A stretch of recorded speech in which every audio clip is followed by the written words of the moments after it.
Voilà, donc pour débuter ce séminaire qui est très important parce que il faut que vous sachiez que ce séminaire, il est rendu possible. Pourquoi?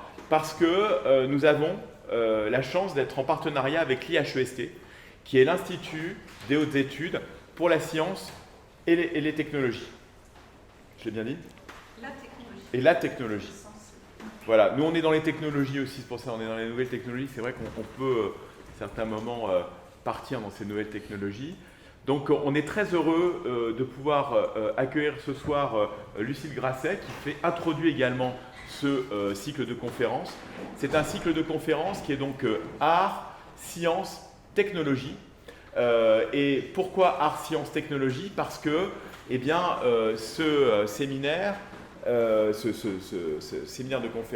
cycle de conférences est lié à l'idée qu'on peut articuler évidemment dans le cadre des sciences les arts. On voit l'importance de l'impact de l'art aujourd'hui pour les SDGs, Sustainable Development Goals, et c'est d'autant plus présent aujourd'hui puisque pour la General Assembly de l'ONU, on a actuellement la présence de l'art et éventuellement, en perspective de tout ça, la création d'un goal qui sera art et culture. Et donc ça prouve aussi que les choses sont en train de bouger et que ce rapport art et science qui existe pour certains d'entre vous, hein, beaucoup d'étudiants travaillent maintenant dans la circulation art et science, eh bien il est très présent aussi dans la vie citoyenne et dans ce que incarne l'IHEST. Lucille Grasset donc, est une actrice fondatrice finalement de cette IHEST, puisque tu as été au tout début de la création de cet Institut des hautes études, avec un passé en relation avec l'administration nationale, très ancré dans l'organisation et également la réflexion vis-à-vis des instances qui composent aujourd'hui le maillage de la recherche et également de la science, et la communication de la science également, parce que ce qui est intéressant, c'est de voir comment la science aujourd'hui peut co-construire avec les arts, pour nous c'est très important, mais aussi peut être organisée. Et donc ça peut toucher le cadre des étudiants de management qui sont ici. Donc il y a cette interrelation entre création et créativité, et c'est un peu dans cet esprit que eh bien, moi je me suis retrouvé auditeur un beau jour de l'IHEST. Je crois qu'il n'y a pas eu d'autres artistes depuis. Je suis seule. Voilà. Alors je me suis retrouvé au milieu d'une cinquantaine d'auditeurs, et chacun de ces auditeurs venait d'une administration, venait d'une entité, d'une association, et donc on a donné 42 jours de notre espace de vie pour pouvoir suivre des séminaires. À l'époque, c'était en 2006, je crois, ou 2016, pardon. 2016-2017. C'était le sujet, c'était le bien commun. Et donc, c'était la promotion Joliot-Curie. Et donc, depuis ce moment-là, je suis en contact permanent avec les personnes que j'ai rencontrées à cette époque. Et puis, grâce à vous, grâce à Olivier aussi, qui est vraiment Olivier Dargouche, qui est très investi dans tout ce qui est interconnexion entre chercheurs. Il a même créé la plateforme qui permet aujourd'hui, IHEST Connect, de mettre en lien tous les auditeurs. Et bien, grâce à cet élan, je suis resté en contact avec l'IHEST. Et donc, on en est à la deuxième année de séminaire, de conférence.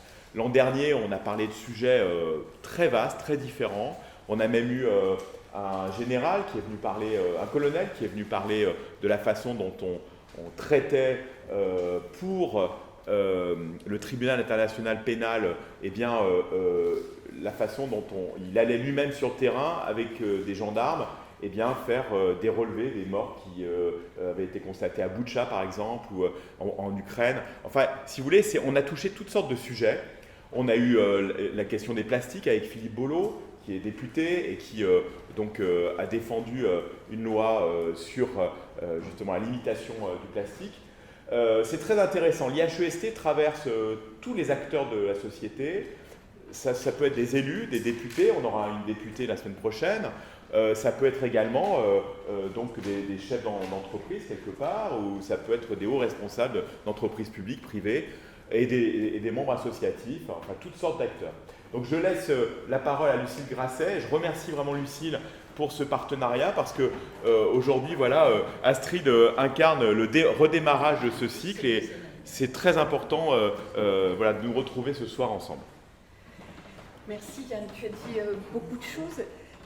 C'est un grand plaisir pour Olivier Darrouge et moi-même d'être dans cette salle et de pouvoir vous rencontrer, puisque l'IHEST, l'Institut des hautes études pour la science et la technologie, est aussi un lieu de rencontre.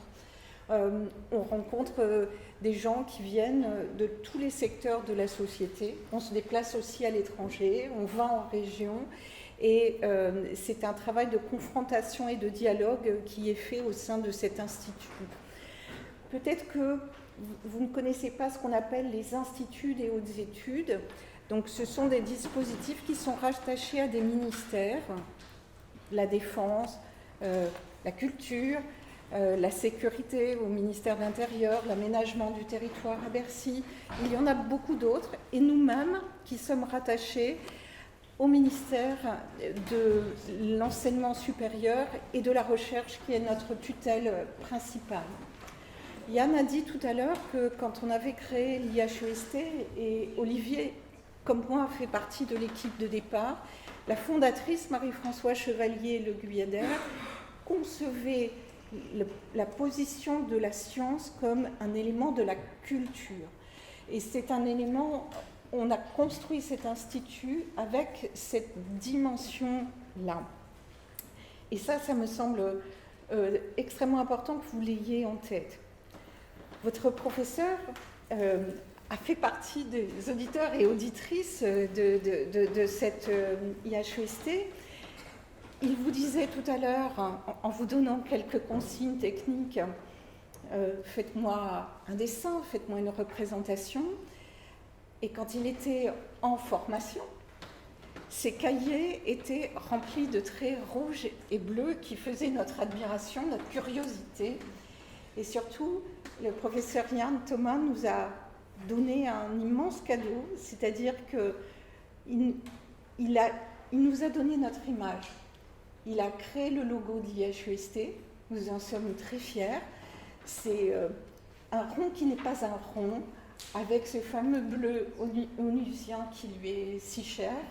Et à partir du moment où tu nous as fait ce don, on a, je crois, on peut dire, eu une identité particulière et on y est très attaché. Yann, merci beaucoup pour ce don. C'est simplement, vous êtes passé à la circularité. Voilà. Et c'était important. Ça aurait pu être moi, mais ça aurait pu être aussi quelqu'un d'autre, mais je pense que c'est important qu'on passe à la circularité de plus en plus. Et donc, comme vous êtes dans la circularité, vous ne pouviez pas rester dans un schéma qui était calqué plutôt sur l'institutionnel. Voilà, et l'IHEDN. Voilà, c'est voilà, ça. Qui est l'Institut des hautes études de défense nationale, qui est un peu en fait le premier institut, c'est ça, dans ce modèle. Qui a 75 ans d'existence. Et qui a été créé à un moment où l'armée a souhaité faire mieux comprendre, on disait à l'époque aux élites de la nation, la philosophie notamment du nucléaire, de la défense nucléaire, de manière à fédérer un petit peu autour de cette doctrine qui a fait, il faut quand même le reconnaître, la puissance économique de notre pays. Le nucléaire fait partie de cet élément de puissance. J'en termine bien vite. Lorsque vous êtes auditeur et auditrice, quand vous avez fini votre formation, nous encourageons nos auditeurs et auditrices à redonner un petit peu ce qu'ils ont reçu. C'est très important pour nous aujourd'hui d'être face à vous parce que grâce à Yann, on peut rencontrer des jeunes gens en formation, curieux.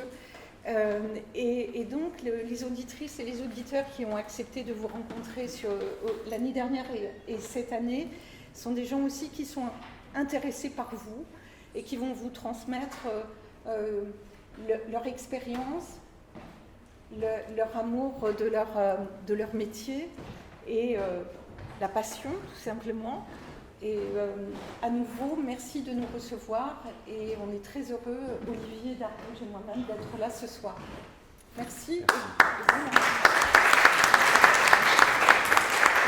Merci à Astrid. Voilà, merci beaucoup Lucille Grasset pour cette présentation de l'IHEST. Je vous invite à aller visiter le site internet de l'IHEST et également pour comprendre un peu comment cet institut est très important aujourd'hui pour créer aussi de la circulation entre les hauts responsables de la communication de la science, de transmission de la science, et aussi ceux qui la font vivre au niveau des instances et des associations. On a les petits débrouillards aussi, qu'on ira visiter d'ailleurs une fois à la Césure. Vous savez, ce tiers-lieu qui se trouve dans l'ancienne université de Censier. Donc la Césure, c'est un tiers-lieu qui a 2 ans de vie devant lui, je crois à peu près, peut-être plus. Mais en tout cas, il abrite les petits débrouillards. Et donc, c'est cette volonté qu'ont eu les scientifiques de véhiculer auprès des jeunes, des enfants, l'esprit de la science. Donc ça, ça fait partie de ce que tu dis, voilà, de ce rapport, cet apport intergénérationnel qui est fondamental. Moi, j'ai eu vraiment la joie de rencontrer des personnes de tout âge et de tout niveau de responsabilité. Et ça, mais des gens responsables et des gens aussi citoyens, c'est-à-dire qui sont conscients que à leur niveau, ils peuvent faire quelque chose, ils peuvent inventer quelque chose, mais ils ne peuvent pas le faire tout seuls. Ils doivent le faire en échangeant.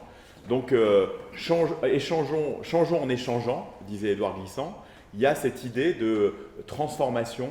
Se transformer en permanence, c'est aussi c'est la possibilité que nous donne cette époque, qui est quand même assez étonnante. On n'avait pas la possibilité de franchir certaines zones, je dirais, protégées et certains précarés auparavant. Aujourd'hui, on a la possibilité. Donc, c'est simplement, voilà, la barrière, et ça, vous le savez, la plupart d'entre vous, la barrière, elle est mentale, en fait. C'est-à-dire, est-ce que j'ai le droit ou est-ce que je peux dépasser cette limite pour atteindre une autre limite de niveau de compréhension ou de niveau d'action? Et c'est à vous de décider cela et de trouver les moyens pour dépasser ce champ d'action. Donc, pour le dépasser, il faut évidemment être dans l'attention de l'autre, dans le partage, et je pense aussi, grâce à l'université, dans une forme d'universalisation des savoirs, donc partage des savoirs et diffusion des savoirs. Voilà, et c'est un peu le message que mon université, la présidente de mon université, Christine Nolleduc, la direction de la recherche qui s'associe à ce cycle de conférences et qui va associer aussi au fur et à mesure des doctorants, c'est à ce niveau-là aussi que nous nous situons dans ce rapport avec l'IHEST. Donc merci vraiment à l'IHEST. Voilà, donc je reviens rapidement pour les retardataires qui sont passés. Donc évidemment, il faut éviter de trop se disperser quand on est dans un amphithéâtre comme celui-là. Donc je vous demanderai de ne pas d'oublier votre portable jusqu'à la fin de cette conférence. Et également de considérer cette conférence jusqu'à sa fin. C'est-à-dire donc, comme dans cet amphithéâtre, dès qu'une personne bouge, ou s'en va, ou voilà, ça fait du bruit, je vous demanderai de partir quand la conférence sera terminée. Ça, c'est très important parce que on a eu des exemples les années précédentes où voilà, on a des gens qui partent une demi-heure avant. Ça ne se fait pas, il ne faut pas, je le rappelle, c'est normal et c'est respectueux. Voilà, donc, et puis bon, un amphithéâtre aussi comme celui-là, c'est l'amphithéâtre Bachelard. C'est un amphithéâtre qui incarne un grand philosophe, un grand professeur de philosophie, Gaston Bachelard, qui a enseigné donc, à l'université de la Sorbonne et qui a été donc, vraiment impliqué dans cette université de façon pleine et entière et donc qui aujourd'hui permet à l'UFR de philosophie d'exister aussi en ce lieu et toujours développer ses enseignements. Voilà, alors maintenant je vais en venir à la présentation Ah oui, je rappelle à nouveau pour les retardataires que vous avez à réaliser chaque séance une sorte de schéma holistique de quelque chose, en tout cas une restitution par rapport à ce que vous allez entendre. Donc c'est pour ça, non seulement il y a une question d'attention, mais il y a aussi une question de restitution. À l'image, tu parlais, Lucille, des dessins rouges et bleus que je réalisais pendant cette année très profitable. Eh bien, voilà, je vais vous demander pendant ce semestre, chaque semaine, de réaliser ces dessins avec 5 lignes explicatives sur votre intention à travers ce dessin.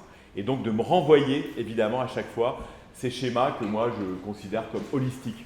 Donc ce sont des schémas ouverts et qui ramènent à l'autre, à ceux qui vont recevoir ces schémas, eh bien, une certaine image de ce qu'on aura vécu à travers la conférence.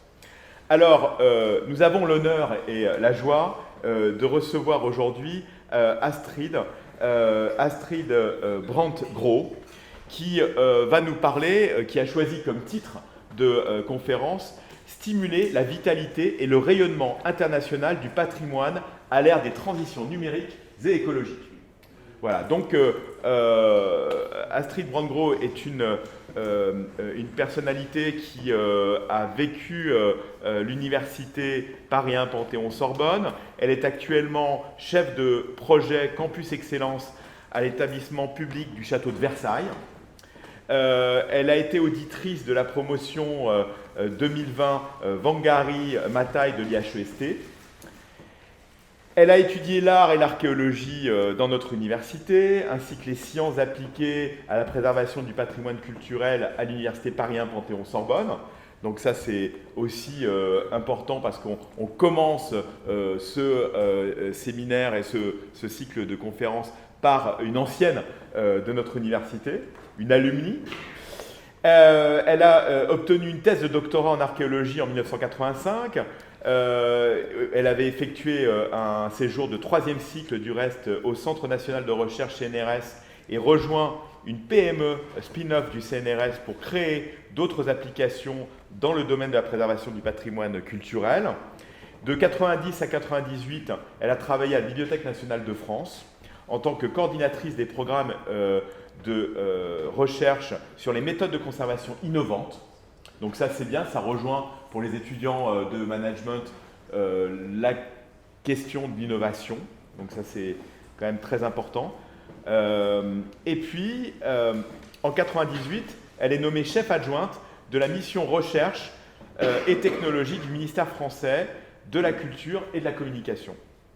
Là, elle a été principalement en charge du secteur de recherche, la protection, la conservation et la valorisation du patrimoine culturel au niveau national et européen. De 2002 à 2008, elle est directrice d'études à l'Institut national du patrimoine, où elle est responsable du département d'enseignement, de la conservation et impliquée, responsable européenne. Responsable du département, d'accord. Et impliquée dans des projets européens et internationaux quand même, ainsi que dans des échanges d'étudiants, au sein du programme Erasmus notamment. Vous avez peut-être vous-même exploré. De décembre 2008 à octobre 2012, elle a travaillé comme expert national détaché au sein de la Direction générale de la recherche et de la technologie sur les questions du patrimoine culturel au sein de la Direction environnement. De 2012 à 2021, elle est chef de service de la recherche, de l'enseignement supérieur et de la technologie au sein du secrétariat général du ministère de la Culture et de la Communication. Et elle a représenté le ministère au sein du groupe de travail dédié à la mise en place de la stratégie nationale de recherche au sein du comité de pilotage de l'Agence nationale de la recherche, l'ANR, donc qui est très importante aussi dans les instances de recherche. Et si vous faites de la recherche par la suite, vous pourrez, et vous pouvez déjà même aller voir tous les rapports qui sont liés à l'ANR, c'est très important parce qu'une ANR, c'est une forme de recherche collective sur un sujet qui dure 3 à 4 ans et qui permet à des chercheurs de travailler sur un terrain. Et donc d'avoir des gens qui articulent tout ça, c'est fondamental. Et donc aujourd'hui, eh bien, elle travaille au château de Versailles en tant que chef de projet pour le campus Versailles Patrimoine et Artisanat d'Excellence. Ce vers quoi nous mène donc cet intitulé de la conférence d'aujourd'hui. Et également aussi, nous allons pouvoir comprendre à travers son intervention comment son parcours a pu l'amener à ce poste aujourd'hui, comment elle conçoit les perspectives d'une situation professionnelle dans laquelle elle se situe un peu comme une forme d'interconnexion avec certains acteurs et puis aussi la jeunesse et le dynamisme dans l'innovation de ces jeunes qui travaillent dans l'artisanat. Et comment aussi on peut envisager, puisque je m'adresse également à une historienne de l'art, eh bien l'art contemporain, l'art tout bonnement aussi, parce qu'au-delà même, ça peut être également les arts vivants. Comment est-ce qu'on peut concevoir cette interrelation aujourd'hui au Château de Versailles, sachant qu'au Château de Versailles, comme vous le savez, de nombreux artistes contemporains interviennent aujourd'hui et que l'art donc a aussi sa place, l'art contemporain a sa place au Château de Versailles. Merci beaucoup Astrid pour avoir accepté de participer à cette conférence et aussi de nous apporter tes lumières. Je te tutoie puisqu'on est auditeur. Oui, tout à fait, absolument. Voilà. Merci beaucoup Yann, vraiment, ça m'a touché tout ce que tu as dit. Merci également à Olivier pour l'invitation IHEST et pour effectivement donc l'aide pour monter assez rapidement donc cette conférence. Donc moi je suis très honorée d'ouvrir ce deuxième cycle de conférence, si je comprends bien. Et j'espère effectivement que ma conférence va vous apporter des éclaircissements sur effectivement la thématique qui a été annoncée par Yann, mais il y a un sous-titre à cela, c'est la réalité des formations à l'artisanat d'art et la transmission des savoir-faire. Puisqu'effectivement, je vais vous parler de ce que nous faisons au campus Versailles, patrimoine et artisanat d'excellence. Mais avant de vous montrer très concrètement ce qu'est le campus, quelles sont ses missions, quelles sont ses activités, il m'a semblé quand même important, dans le cadre universitaire, de définir un certain nombre de termes et de prendre effectivement des mots du titre, patrimoine, transition numérique écologique, artisanat d'art, transmission des savoirs, pour un tout petit peu, disons que les présenter, les conceptualiser. Donc, quelques mots concernant la genèse du projet du campus Versailles. Le campus Versailles, labellisé également Campus Excellence, est un projet ambitieux qui est né en 2019, donc il est tout récent, à partir d'une intuition partagée. Les métiers du patrimoine et de l'artisanat d'excellence ont besoin de se retrouver autour d'un espace commun. Donc, mettre en commun des compétences et des besoins, effectivement exprimer ces besoins en commun, pour conjuguer donc à la fois la préservation du savoir-faire à la française, l'excellence de la formation professionnelle et la revitalisation des vocations autour de ces filières. Donc en fait, c'est un lieu totem, hautement symbolique, au sein de la grande écurie du château de Versailles, donc face au château de Versailles, qui réunira donc désormais des jeunes apprenants, des formateurs, des adultes en formation continue ou en reconversion, des entreprises et le grand public. Donc vraiment, on voit loin et large, comme Fernand Braudel. Et donc, on a également une démarche prospectiviste que je vais vous exposer également dans le cours de mon exposé. Après avoir mené donc des actions hors les murs pendant 2 ans, l'inauguration du pilote du campus Versailles sur 1000 m² a eu lieu le 9 novembre 2021 et a marqué une première étape en vue d'atteindre le rythme de croisière sur plus de 6000 m² à horizon 2026. Alors, le coût total de l'opération est estimé à 40-45 millions d'euros euros. Donc ce n'est pas une petite affaire et ça nécessite donc la présence et les efforts de tous. Alors, il s'agit d'un projet partenarial donc de grande ampleur. Le campus Versailles a été pensé, conçu et porté par l'Académie de Versailles, le Château de Versailles et CY Cergy Paris Université, avec l'appui du Conseil régional d'Île-de-France. Il s'appuie sur des financements publics comme ceux du programme d'investissement d'avenir opéré par la Banque des Territoires pour le compte de l'État, mais également sur des subventions du Conseil régional d'Île-de-France et des 2 conseils départementaux des Yvelines et des Hauts-de-Seine, ainsi que sur des mécènes comme la Fondation Bettencourt-Schuller et la Fondation NJ. Il bénéficie également du contrat État-région CPER pour les années 2021-2027 pour un montant de 12 millions d'euros. Mais avant que je vous présente donc le campus Versailles, je souhaite vous parler du secteur qui nous occupe et des termes qui revêtent les notions de patrimoine et d'artisanat d'art, d'une part, et de transition numérique et écologique dans ce secteur, d'autre part. Je souhaite également vous parler du contexte et des évolutions en cours, qui sont nombreuses, avant d'aborder la question de la réalité des formations de l'artisanat d'art et la transmission des savoir-faire. Donc, je vous ferai une présentation du campus et de ses missions et des activités à la fin de cette petite introduction. Le patrimoine. Qu'est-ce que l'on comprend par patrimoine culturel ? Le patrimoine culturel se définit comme l'ensemble des biens, matériels ou immatériels, ayant une importance artistique et ou historique certaine et qui appartiennent soit à une entité privée, des personnes privées, des entreprises, des associations, soit à une entité publique comme des communes, des départements, des régions, des pays.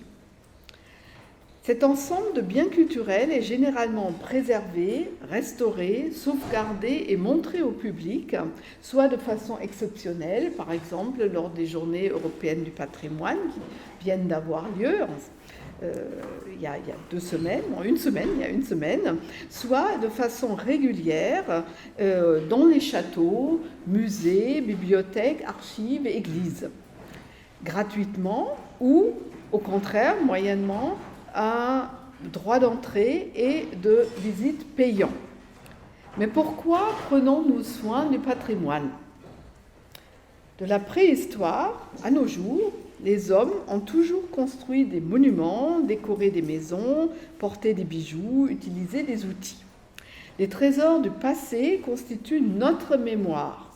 Ils nous aident à comprendre notre histoire et notre façon d'évoluer et de vivre aujourd'hui. Le patrimoine fait appel à l'idée d'un héritage légué par les générations qui nous ont précédés et que nous devons transmettre aux générations futures. Et la création d'aujourd'hui, et ça je dis ça pour vous, la création d'aujourd'hui deviendra patrimoine demain sous certaines conditions définies par la communauté humaine, des professionnels du patrimoine, mais également du grand public, qui est de plus en plus associé par une démarche participative à ce domaine. Aujourd'hui, le patrimoine culturel dépasse largement la simple propriété personnelle. Il relève du bien commun.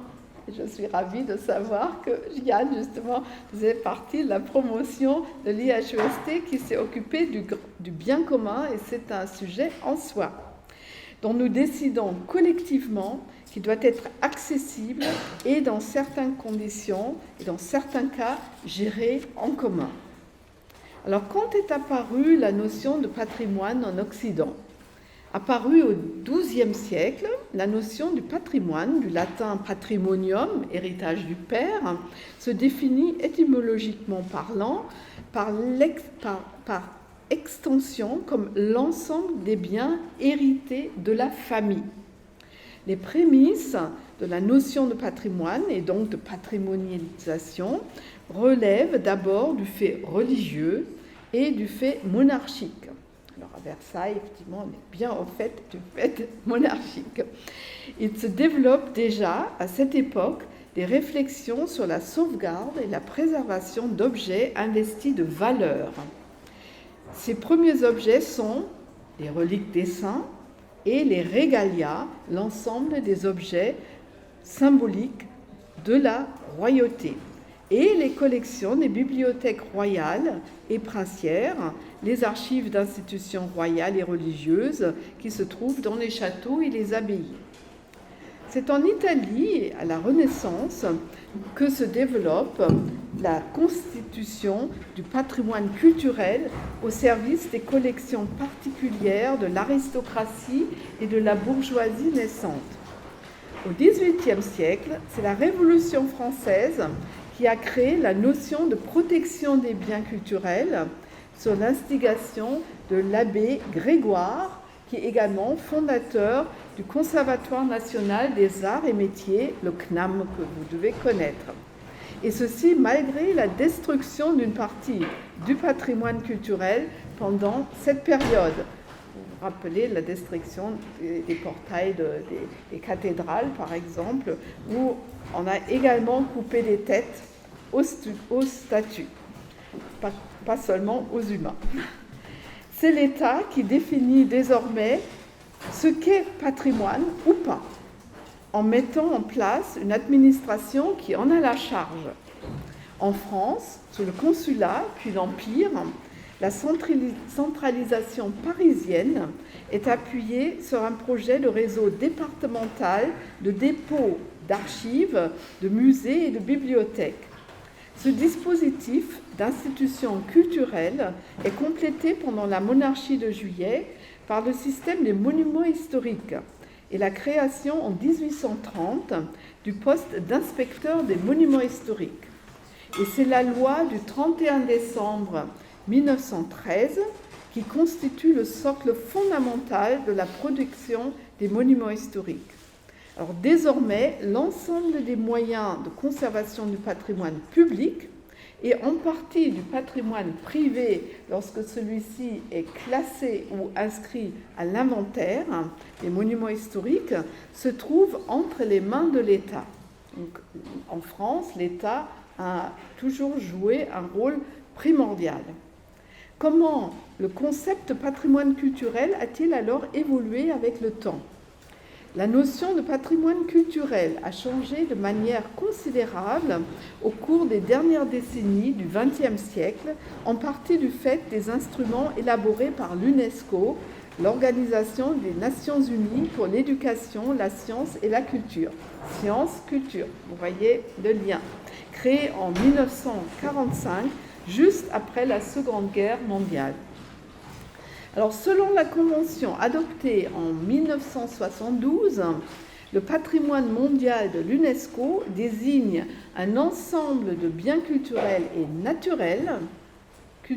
naturels, présentant un intérêt exceptionnel pour l'héritage commun de l'humanité.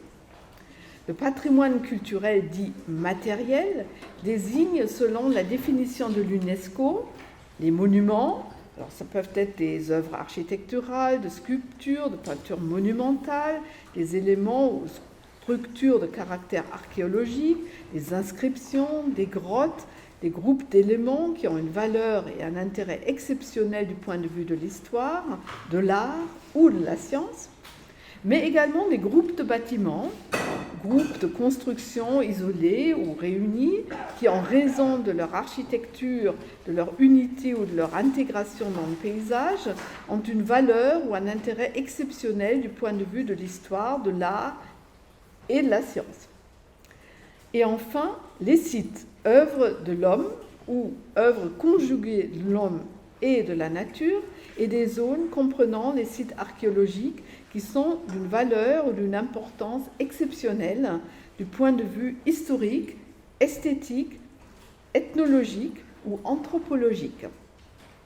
Le patrimoine naturel désigne des formations géologiques et les zones qui constituent l'habitat d'espèces animales ou végétales menacées, ainsi que les sites naturels qui présentent un intérêt sur le plan scientifique dans le cadre de la conservation ou en termes de beauté naturelle. Il comprend les aires naturelles protégées, privées ou publiques, les zoos, les aquariums, les jardins botaniques, les habitats naturels, les écosystèmes marins, les sanctuaires et également les réserves. Depuis la convention adoptée par l'UNESCO en 2003, on distingue également le patrimoine culturel matériel et le patrimoine culturel immatériel. Le patrimoine culturel dit immatériel désigne les pratiques, représentations, expressions, connaissances et savoir-faire, ainsi que les instruments, objets, artefacts et espaces culturels qui leur sont associés. Ces éléments se manifestent dans les domaines suivants: les traditions et expressions orales, y compris la langue comme vecteur du patrimoine culturel immatériel. C'est un élément très très important, j'insiste là-dessus. Les arts de la scène, les pratiques sociales, rituels et événements festifs, les connaissances et pratiques concernant la nature et l'univers, et l'artisanat traditionnel. Nous y voilà. Donc, toutefois, si l'UNESCO différencie le patrimoine culturel matériel du patrimoine culturel immatériel, il est important de rappeler que ces deux concepts sont liés. Effectivement, un château, patrimoine matériel, est construit et rénové à partir du savoir-faire et des connaissances et des traditions, patrimoine culturel immatériel. Donc, les métiers d'art relèvent donc à la fois du patrimoine matériel et du patrimoine immatériel. Alors, nous y sommes arrivés à l'artisanat d'art. Alors, quelle est la définition officielle des métiers d'art? Elle est récente. Selon la loi artisanat, commerce et TPE, TPE c'est très petites entreprises, du 18 juin 2014, relève des métiers d'art, et je cite, les personnes physiques et les personnes morales qui exercent à titre principal ou secondaire une activité indépendante de production, de création, de transformation ou de reconstitution, de réparation et de restauration du patrimoine, caractérisée par la maîtrise des gestes et des techniques en vue du travail de la matière et nécessitant un apport artistique. La loi Liberté de création, architecture et patrimoine du 7 juillet 2016 parachève la reconnaissance des métiers d'art. À travers ses articles 3 et 44, elle consacre la place des métiers d'art dans le champ de la création artistique et officialise la pluralité des statuts d'exercice des professionnels du secteur. Alors, comment se caractérise ce secteur des métiers d'art en France? Selon les estimations actuelles, les métiers d'art représentent plus de 60 000 entreprises et 150 000 professionnels pour un chiffre d'affaires cumulé estimé à 19 milliards d'euros en 2019, dont 8 milliards à l'export. Et là, nous abordons justement les questions autour du rayonnement du patrimoine et de l'artisanat d'art. Cet écosystème repose à 80% sur la créativité et l'expertise d'artisans indépendants, actifs primordial, patrimonial majeur et secteur d'avenir pour l'économie française. Les métiers d'art jouent un rôle considérable dans une économie plus respectueuse des individus et des ressources. Alors, l'Institut national des métiers d'art, l'INMA, recense 281 métiers répertoriés dans 16 domaines d'activité, bénéficiant depuis 2014 d'une reconnaissance législative. C'est très récent, cette reconnaissance.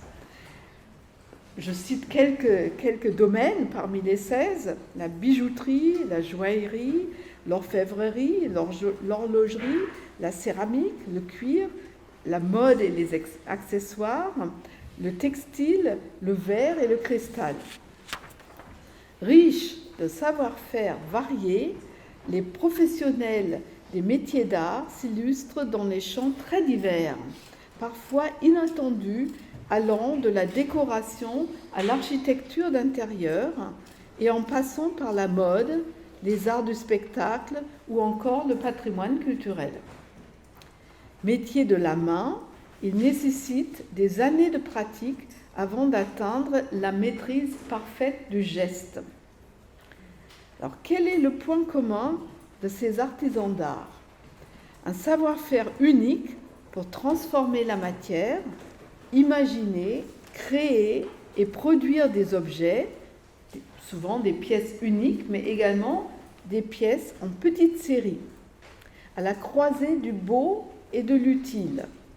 Le beau du ressort de l'artiste, l'utile du ressort de l'artisan, point d'interrogation, en présentant un caractère artistique également.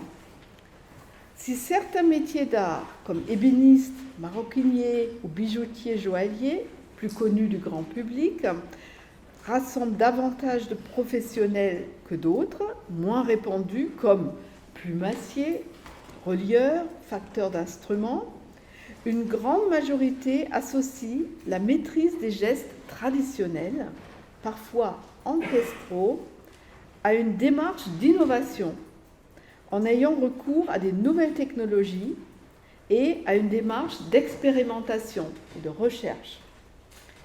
Il y a ici un lien évident entre les artisans, les designers et les artistes.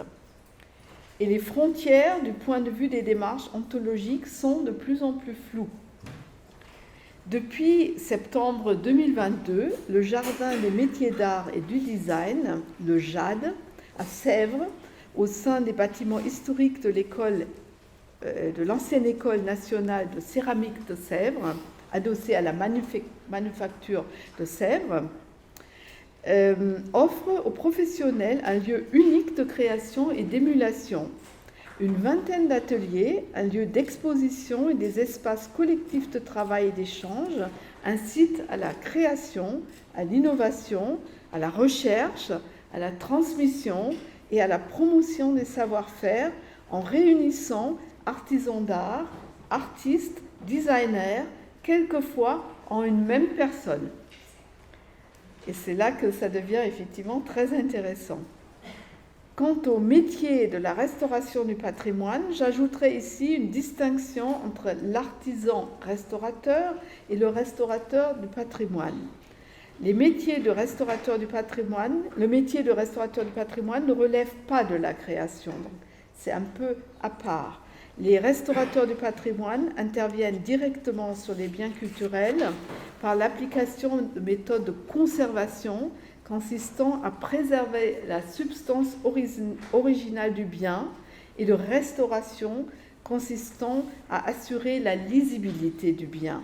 Donc il intervient dans le respect de ce qui a été créé par les artisans et les artistes du passé. L'artisan restaurateur intervient dans ce domaine pour restituer les parties manquantes, refaire à l'identique en appliquant les techniques anciennes ou refaire des copies d'œuvres. En France, pour effectuer des travaux de restauration pour les musées de France, il y a des conditions particulières qui découlent du Code du patrimoine, ne peuvent procéder à la restauration du bien faisant partie des collections des musées de France que les personnes titulaires d'un master ou d'un grade de master dans le domaine de la restauration du patrimoine ou d'un diplôme reconnu équivalent. Et l'Université de Paris 1 forme justement des conservateurs-restaurateurs dans le cadre du master de conservation-restauration des biens culturels. Et puis il y a également l'Institut national du patrimoine qui forment des conservateurs restaurateurs du patrimoine et 2 écoles d'art à Tours pour la conservation-restauration des sculptures et à Avignon pour la conservation-restauration des œuvres d'art contemporain. Donc ça peut vous intéresser parce que après les avoir créés, quelquefois, après des années ou des dizaines d'années, les conservateurs, restaurateurs interviennent pour les préserver. Parce que certains risquent de tomber en poussière par des matériaux qui ont été utilisés pour leur confection. Sont également autorisés à intervenir sur les collections des musées de France les personnes dont les acquis de l'expérience en matière de restauration du patrimoine ont été validés par une VAE, validation des acquis de l'expérience, ou les personnes habilitées dans le cadre de la loi des musées de France. Et les fonctionnaires appartenant au corps des métiers d'art ayant une vocation statutaire à assurer les travaux de restauration. Au sein du château de Versailles, il y a bon nombre de ces métiers-là qui sont donc les chefs de travaux d'art et les techniciens d'art qui interviennent dans nos ateliers d'ébénisterie, de dorure ou de tapisserie. Mais qu'est-ce que le label Entreprise du patrimoine vivant ? Créé en 2005, le label Entreprise du patrimoine vivant est un label d'État qui s'adresse à toutes les entreprises qui détiennent un savoir-faire d'excellence alliant tradition et innovation. Il est attribué pour 5 ans après une sélection rigoureuse des candidats. Ce label est rattaché au ministère de l'Économie et des Finances et est décerné par les préfets de région. L'État a confié la gestion de ce label à l'Institut national des métiers d'art, l'INMA, depuis 2019. Et ça intéressera peut-être les étudiants qui s'occupent en fait de gestion et de management dans le domaine de l'art. Les métiers concernés plus directement par ce label sont les métiers liés à l'art et à la culture, en raison de leur méthode de travail avancée, de la rareté de leurs équipements et de leur portée culturelle, ceux de la gastronomie, afin de reconnaître les tables de prestige, les terroirs et les spécialités, et ceux liés à l'industrie, quand celle-ci développe des technologies de pointe, de la propriété intellectuelle à haute valeur ajoutée, tout en sauvegardant les fabrications traditionnelles. Alors, le label s'accompagne d'un cadre fiscal avantageux via le crédit impôt métier d'art. Il y a aussi le crédit d'impôt recherche que vous devez connaître. Ces entreprises du patrimoine vivant sont devenues un atout majeur du secteur, aux côtés de la filière luxe et des grandes maisons de réputation internationale, Chanel, par exemple, Vuitton et d'autres que je ne citerai pas là. Les métiers d'art participent fortement au rayonnement de la France à l'international. Les métiers d'excellence qu'exercent les professionnels des métiers d'art, les entreprises du patrimoine vivant, les maîtres d'art ou encore les meilleurs ouvriers de France, incarnent la France dans le monde. Le secteur de la mode, des arts de la table, de la gastronomie, de la cristallerie, de l'ameublement ou encore de la restauration du patrimoine, entre autres, constitue cet art de vivre à la française, tant apprécié par le monde entier. Ces métiers d'art qui plongent au sein de la mémoire collective nationale se nourrissent de savoir-faire territoriaux et qui, en retour, enrichissent les habitants des villes et des campagnes. Ils sont les emblèmes de nos communes et de nos régions. La dentelle de Caudry, la porcelaine de Limoges, la parfumerie de Grasse, la cristallerie du Grand Est, la coutellerie de Thiers, mais encore la marqueterie de Revel en sont des exemples. Alors la transmission des savoir-faire, comment est-ce qu'elle s'effectue ? Comment effectivement assurer cette transmission des savoir-faire ? La disparition des savoir-faire serait en effet une catastrophe pour les métiers d'art. Alors, il y a la commande publique des collectivités locales et de l'État, bien entendu, qui est un moyen efficace pour accompagner activement la relance et notamment en faisant appel aux artisans des entreprises de proximité. Il s'agira de faire le choix entre consommation durable, locale, verte et respectueuse du milieu dans lequel nous vivons et l'importation tout azimut des objets, y compris des objets d'art et d'artisanat. Portés en grande partie par de très petites entreprises, souvent composées d'une seule personne et présentant une grande hétérogénéité d'acteurs et de métiers, le secteur d'artisanat d'art souffre toutefois de son éclatement, d'un manque de structuration et de lisibilité et de visibilité auprès des autres professionnels, mais également auprès du grand public, et que ce soit en France ou même à l'international.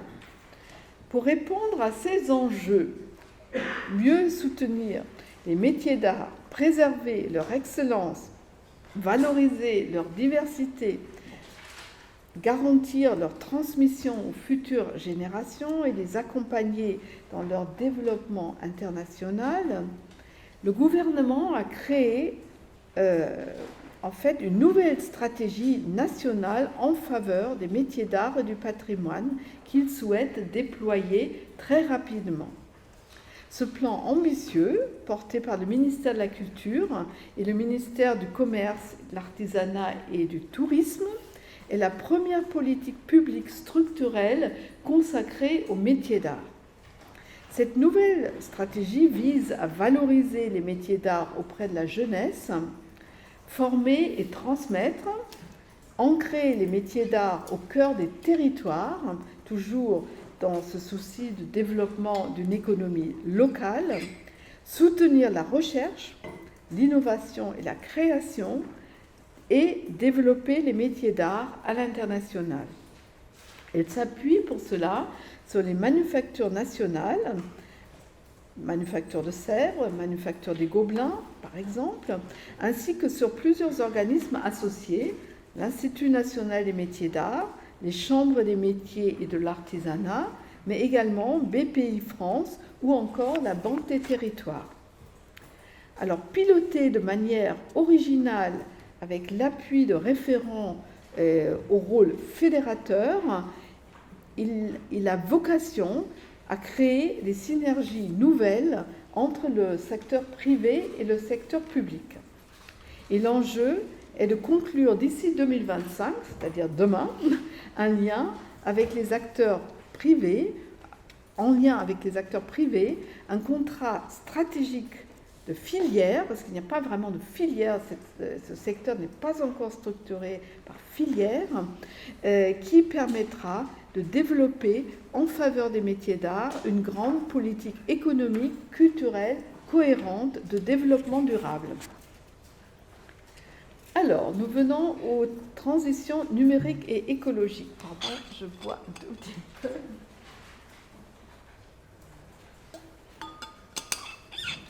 Qui nous intéresse également. Alors, quel impact ont les transitions numériques et écologiques sur le secteur de l'artisanat d'art?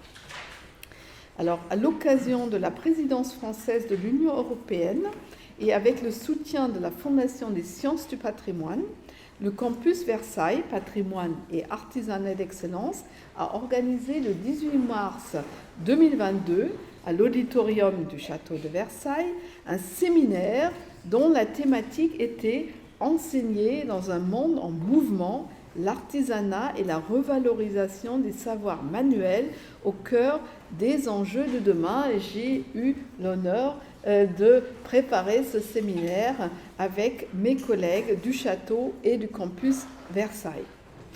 Ce séminaire a mis en avant les articulations entre artisanat d'art, patrimoine vivant et tourisme, dans une perspective de consommation plus durable, locale et solidaire. Alors, pour en débattre, étaient réunis des chercheurs, des enseignants, des entrepreneurs, des représentants d'associations, des syndicats, des fédérations professionnelles concernés par les nouveaux défis que sont la gestion et la production responsable et l'équité sociale dans une perspective de développement durable. Alors, il y a eu 2 tables rondes qui ont permis de croiser les regards, comme on dit.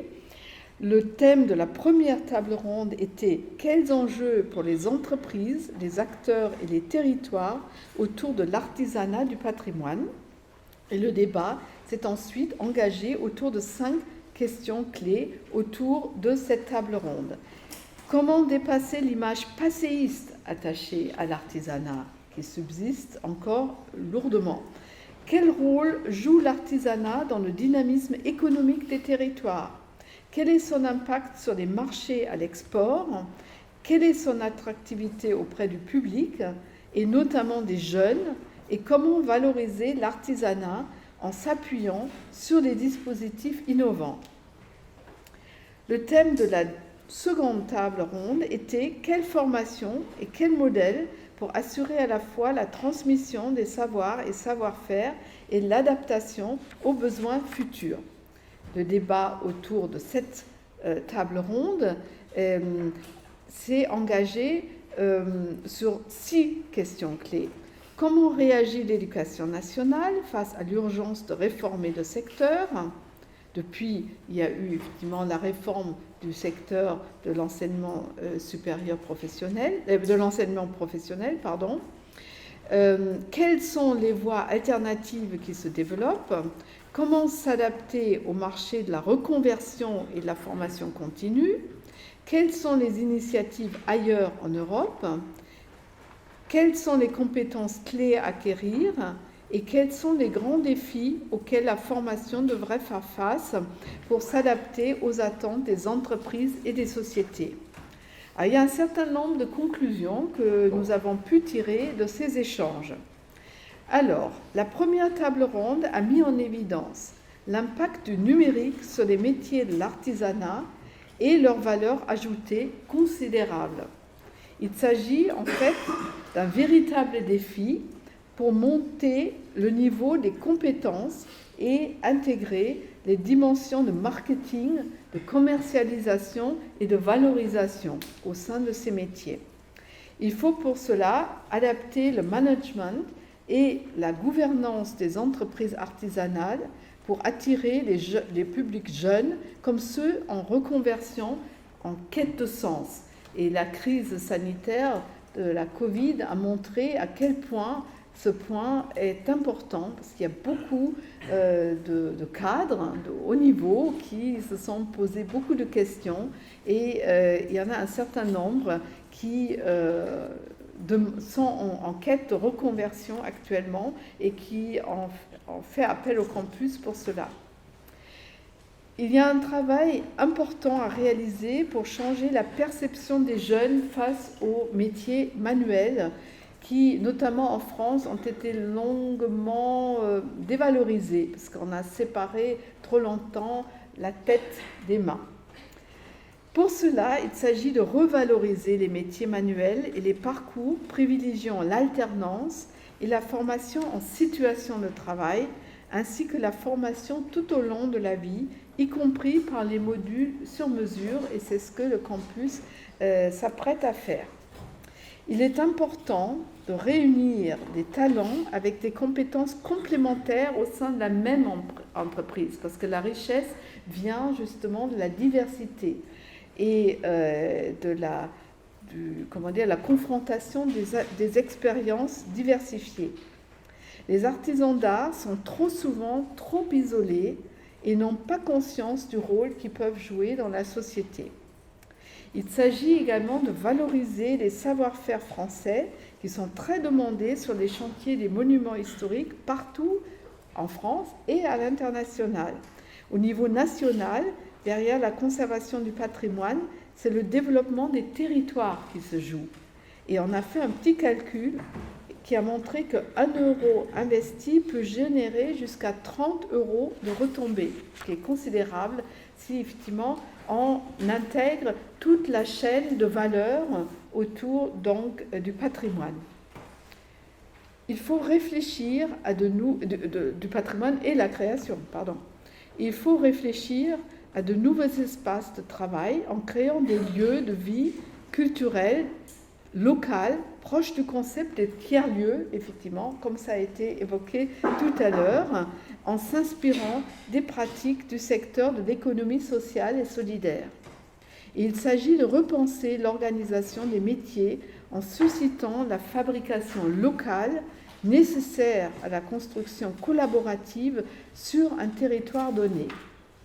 En même temps, il est nécessaire de repenser les circuits de commercialisation qui impliquent la maîtrise et l'approvisionnement et l'équipement nécessaire donc à la confection. Et nous avons quand même évolué également dans ce domaine depuis 2-3 ans. La seconde table ronde a mis en évidence que face aux changements sur le marché du travail, le rapport des jeunes au travail a également changé considérablement. Ils savent qu'ils ne pourront pas travailler dans la même entreprise ou dans le même domaine tout au long de leur vie. Et ils sont davantage en quête de sens et d'expérimentation que leurs aînés, avec même un goût plus prononcé pour la recherche, l'innovation et la création d'entreprises. Alors, le paradoxe français est que le savoir expérimental, en fait, ne peut se valoriser sans diplôme. La revalorisation médiatique des métiers de l'artisanat entraîne un nombre important de reconversions de la part de cadres supérieurs, notamment dans la filière bois, notamment dans le domaine de la charpente et de l'ébénisterie, d'après ce que nous avons pu constater. Et très récemment, l'École supérieure du bois a rejoint le campus pour justement offrir cette possibilité de reconversion, de formation d'abord et de reconversion. Jusque-là, les compagnons du devoir, se sont développés sur des modèles uniformisés de monoproduits, alors que la tendance actuelle fait appel aux multiproduits et à la demande d'une personnalisation accrue. Or, les entreprises qui engagent les compagnons ne sont pas toujours prêtes à changer leur mode de fonctionnement et le campus est là aussi pour un peu faire changer les lignes et changer les mentalités. Il est nécessaire d'adapter les formations à notre époque en prenant en compte de nouveaux matériaux et l'éco-conception et en introduisant les outils numériques qui permettent d'aller plus vite là où il n'y a pas de valeur ajoutée afin de se concentrer sur des moments où la valeur ajoutée est fondamentale dans le processus de création. L'enjeu du futur réside en la bonne intégration du numérique et des concepts de développement durable au sein de la formation et de l'ouverture des métiers à tous ceux qui désirent effectivement, à tous ceux ou toutes celles qui en fait désirent s'impliquer et créer dans ce domaine. Il s'agit de diversifier les expériences des jeunes en les mettant en situation dans un lieu adapté face aux demandes des entreprises, tout en leur permettant de ne pas s'enfermer dans un seul type de production. Donc créer effectivement une vision large et qui permet également aux jeunes de se recycler dans d'autres domaines ou de recycler leur expérience dans d'autres domaines, donc de ne pas rester figés.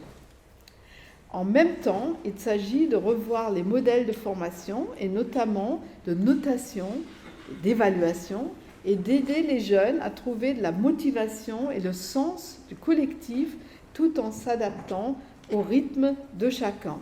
Et enfin, il s'agit de combler le manque de connaissances de l'univers des métiers de l'artisanat auprès du grand public qui englobe les parents des enfants qui pourraient s'engager dans la voie professionnelle mais qui souvent sont empêchés de le faire par leurs profs ou leurs parents qui disent « Ah ben non, c'est une voie de garage ». Il est nécessaire d'améliorer donc l'image de ce secteur et de donner à voir les conditions concrètes d'exercice du travail. Donc après vous avoir dressé ce tableau général, je souhaite vous parler de l'expérience du campus Versailles, patrimoine et artisanat d'excellence, en matière de formation concrète au métier du patrimoine et de l'artisanat d'excellence. Et pour cela, j'ai préparé donc quelques slides, comme on dit, quelques diapositives en français, qui vous montrent vraiment très concrètement notre démarche. Après, justement, l'analyse approfondie du domaine que je viens de vous livrer. Nous avons... c'est bon. Donc, si vous voulez, après, effectivement, on peut ouvrir... On a un quart d'heure encore, et puis oui, après, très bien. Après, questions. voilà, j'ouvre au débat. Voilà. Donc là, ça résume effectivement un tout petit peu ce que je viens de vous présenter et effectivement nos réflexions autour des attentes fortes et des défis de changement d'échelle communs à tous les pays d'Europe et même peut-être du monde. Nous avons en tout cas déjà effectivement fait une démarche pour interroger nos collègues européens et nous avons déposé un projet, disons que Erasmus+, COVE, qui permet de réunir des centres de formation professionnelle dans le domaine des métiers d'art. Et nous attendons donc avec impatience si nous avons été retenus. Nous aurons la réponse en décembre. Donc, il y a les besoins importants du marché et des sociétés, de forts besoins en main-d'œuvre et le besoin d'une génération nouvelle d'artisans armés face aux défis contemporains. Donc, pour cela, effectivement, nous sommes obligés de tenir compte de la nécessité de sobriété et de relocalisation des filières des matériaux, de l'éco-construction et de l'éco-design, qui également induira une réduction des émissions de CO2 et une bonne qualité de l'air dans notre environnement. Et la fin de l'artificialisation des sols et la revégétalisation, la rénovation thermique des bâtiments dans un pays où un tiers du construit est patrimonial. Et nous insistons là-dessus beaucoup auprès des étudiants des écoles nationales supérieures d'architecture. 75% de leur marché concerne la rénovation et 25% seulement la création. Donc ça fait effectivement réfléchir. Transformation de la consommation en général, dynamisation des territoires. Face aux besoins, donc la nécessité de multiplier le nombre des emplois par 2,5. Une étude effectivement a montré que 30% des artisans dans également le bâti, parce que je l'englobe, nous avons 5 filières au sein du campus que je vous présenterai après. Il y a également donc les artisans du bâtiment, 30% des artisans donc du bâtiment, également des artisans dans le domaine du mobilier, des métiers d'art, partiront à la retraite dans les 10 prochaines années. C'est très très rapide.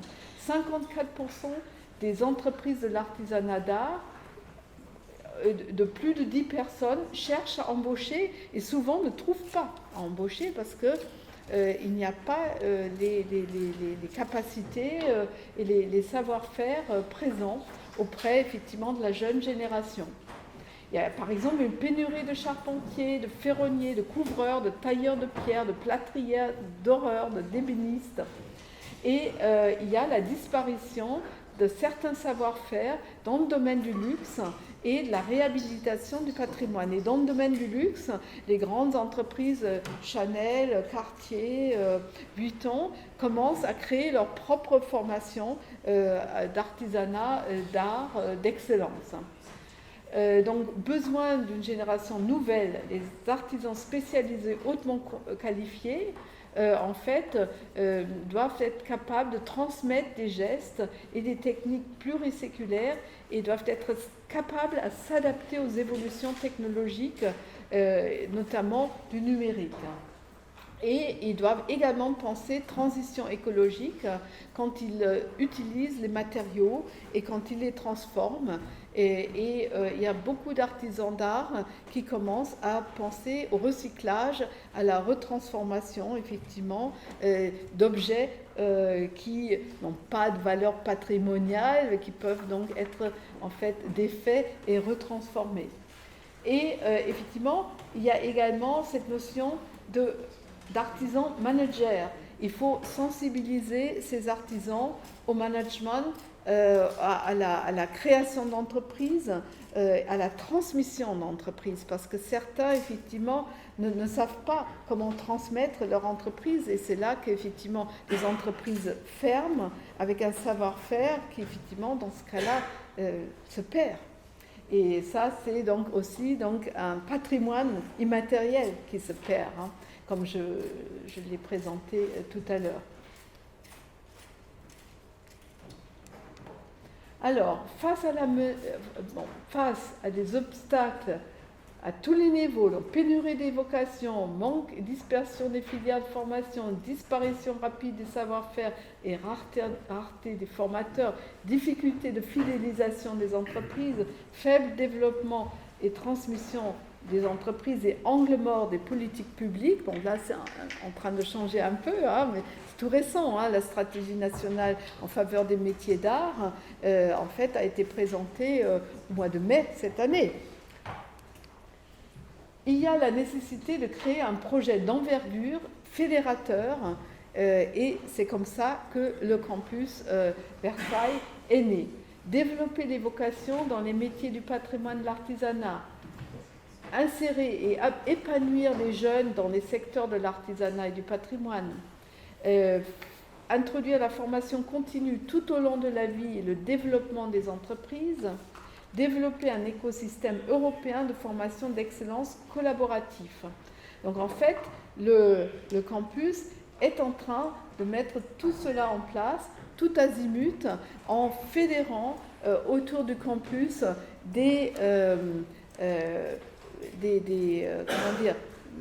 toutes sortes effectivement de personnes et d'entreprises qui ont la même volonté d'avancer très concrètement. Donc le campus Versailles est un site unique au service de 5 filières: le patrimoine bâti, les métiers d'art et de design, l'horticulture et les espaces paysagers, la gastronomie et l'accueil, le service et le tourisme, qui n'est pas à proprement parler un métier d'art, mais qui sert à valoriser les métiers d'art. Donc ça fait sens, effectivement, de faire interagir ces différentes filières, et ces différentes filières se trouvent par ailleurs au sein du château et du domaine de Versailles. Donc c'est un pôle collaboratif de formation, d'innovation et de pratique au service de développement des métiers du patrimoine et de l'artisanat et de l'insertion professionnelle des apprenants, jeunes et moins jeunes, parce que ceux qui sont en reconversion doivent également après s'intégrer.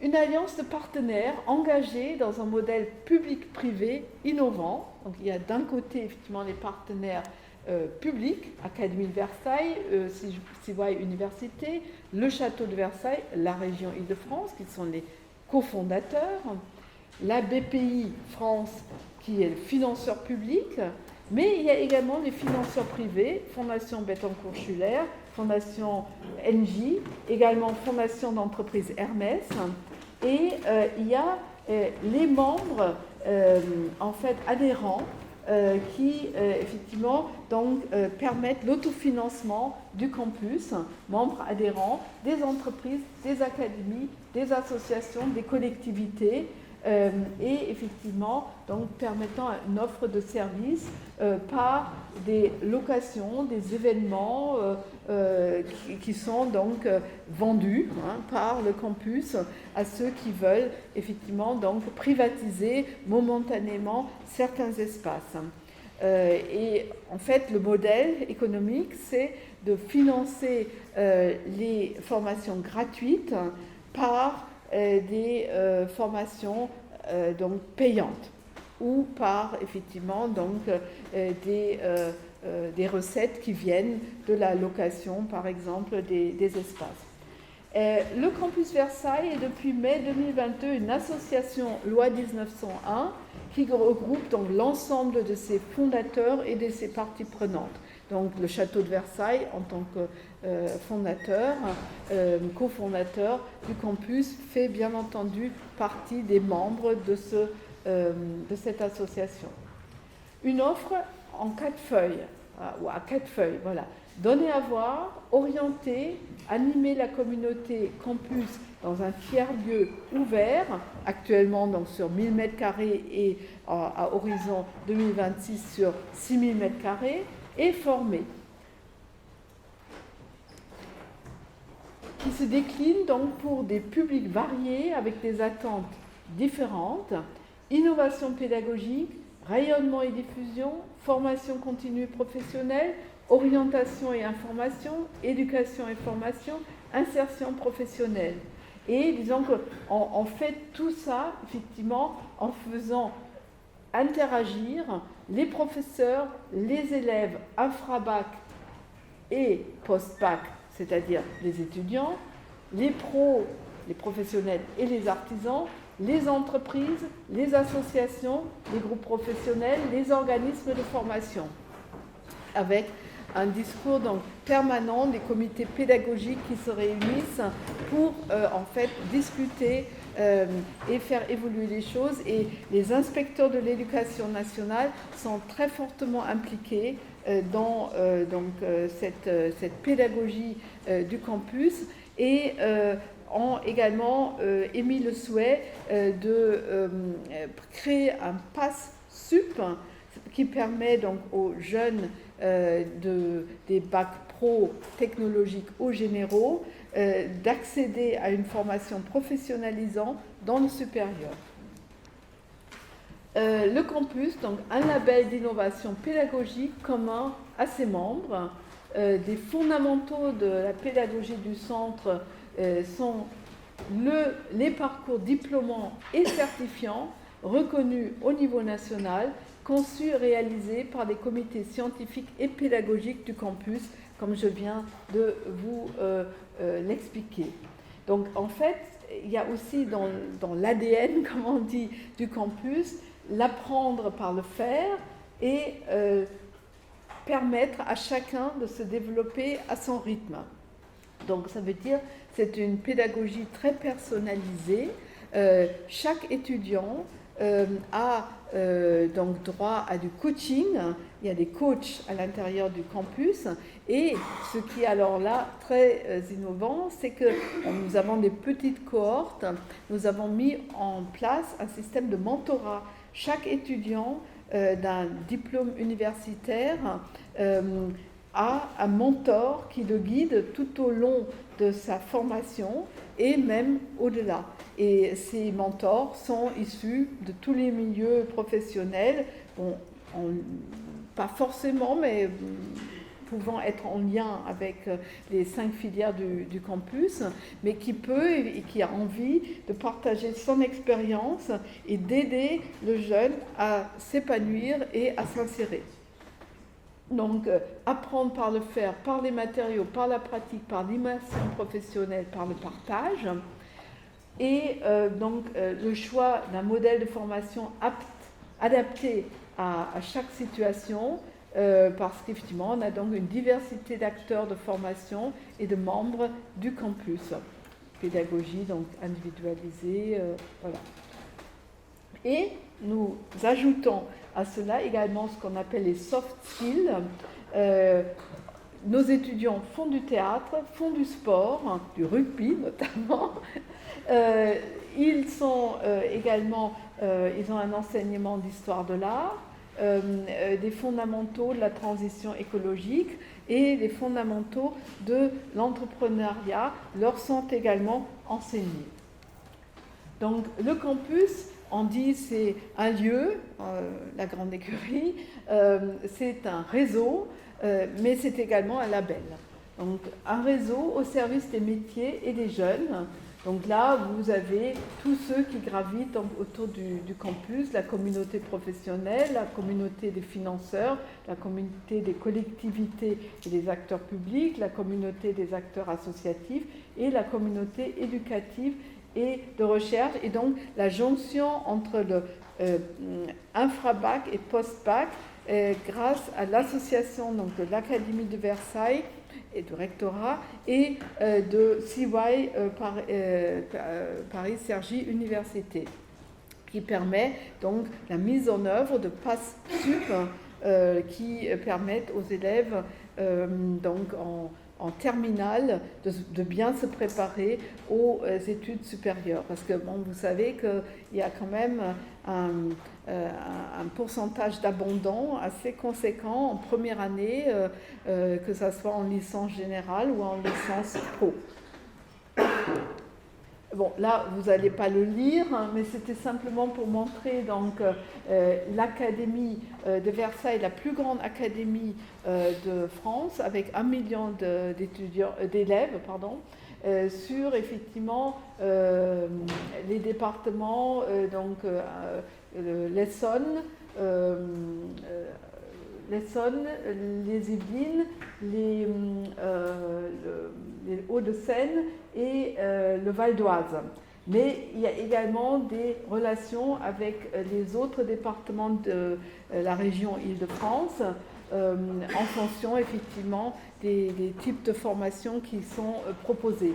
Donc en fait, il y a une centaine de lycées dans les différentes filières, donc les 5 différentes filières, et il y a également un lien avec les CFA, les établissements d'enseignement supérieur, les laboratoires et centres de recherche, et également les milieux professionnels. L'orientation campus tout au long de la scolarité. Alors, il y a d'abord les mercredis de l'orientation campus qui permettent effectivement à des jeunes de venir seuls ou avec leurs parents pour en fait s'orienter. Il y a un coach qui est là, qui effectivement les reçoit individuellement également et qui conçoit avec eux leur projet d'orientation. L'accueil des classes de jeunes et de familles. Par exemple, au château de Versailles, nous avons mis en place les lundis de la voie pro, parce que lundi, le château est fermé au grand public et les jeunes collégiens viennent, ceux de 3e et de 4e, pour rencontrer nos artisans d'art et pour visiter, bien entendu, le château, avant justement de s'orienter sur la filière pro, techno ou générale du bac. Alors, il y a les salons. Nous sommes également présents à un bon nombre de salons et de forums d'orientation. Je vous laisse regarder effectivement rapidement. Je ne vais pas tous les citer. Et effectivement, alors former, mettre en lumière les formations des partenaires et du territoire. Alors, effectivement, il y a, je ne vais pas non plus tous les lister parce qu'ils sont très nombreux, mais c'est pour montrer justement la multitude de diplômes, effectivement, à différents niveaux, que ce soit les CAP, des BTS, des bachelors, des licences pro, des mentions complémentaires, des diplômes universitaires de première année, qui sont plutôt des diplômes d'orientation,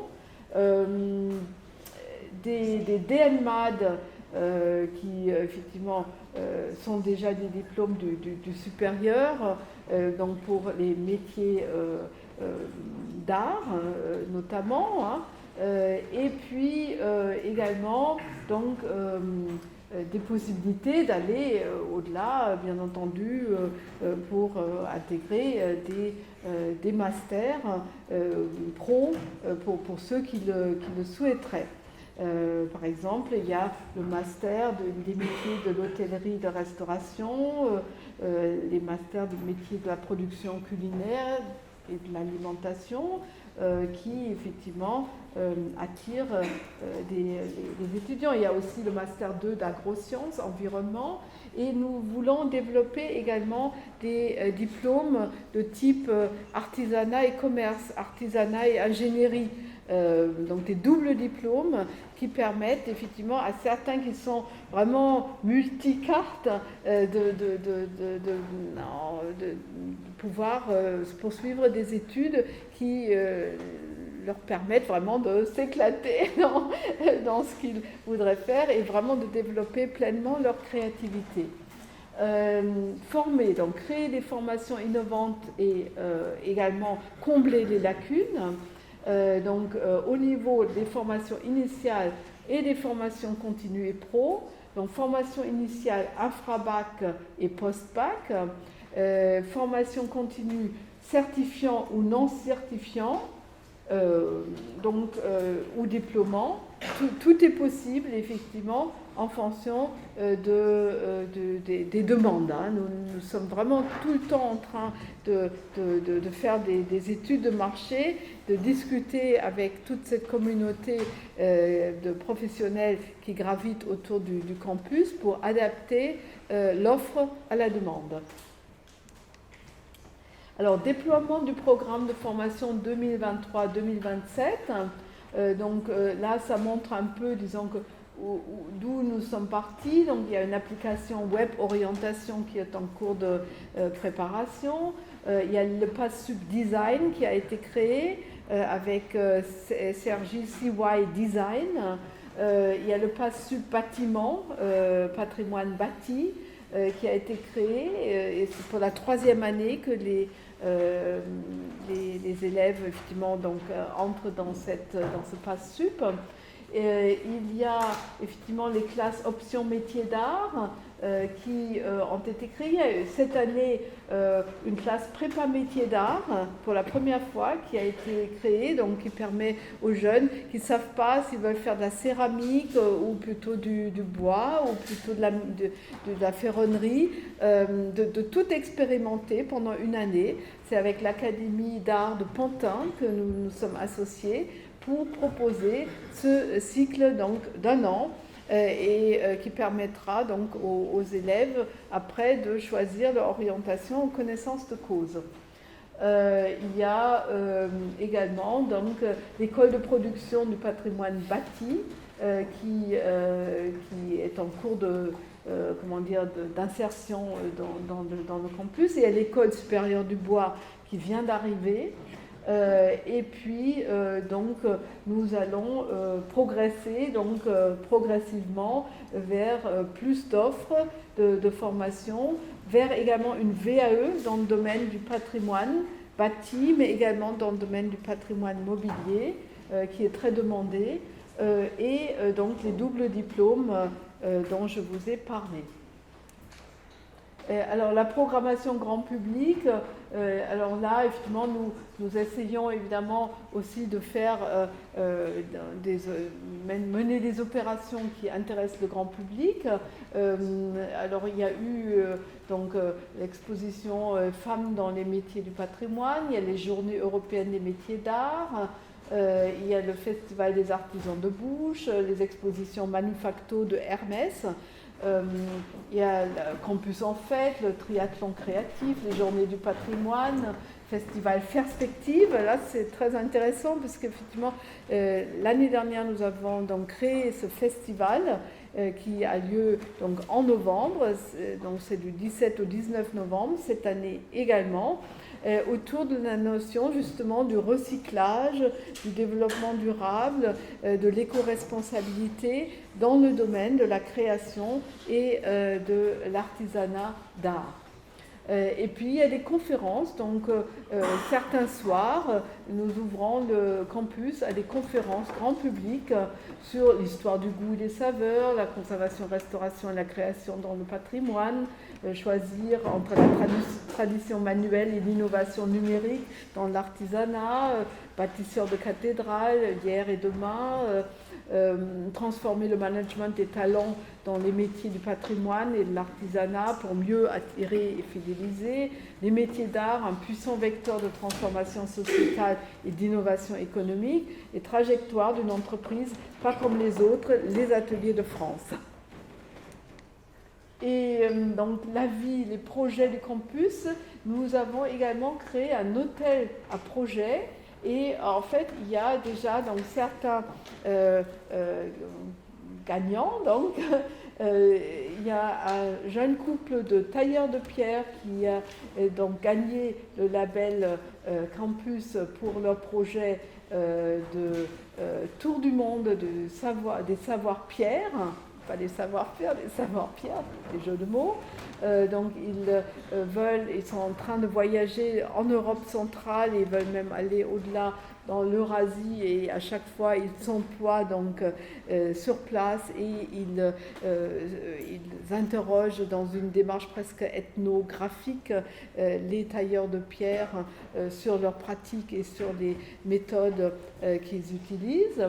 Il y a le jardin collège Frania Eisenbach à Verland qui en fait est un projet d'accompagnement d'un collège dans la transformation donc, de sa cour en jardin et en havre de biodiversité, en hommage à Madame Eisenbach-Averland, qui est une rescapée des camps d'Auschwitz et qui est la marraine du collège, qui est une femme absolument extraordinaire. Je l'ai rencontrée au moment du choix de ce projet.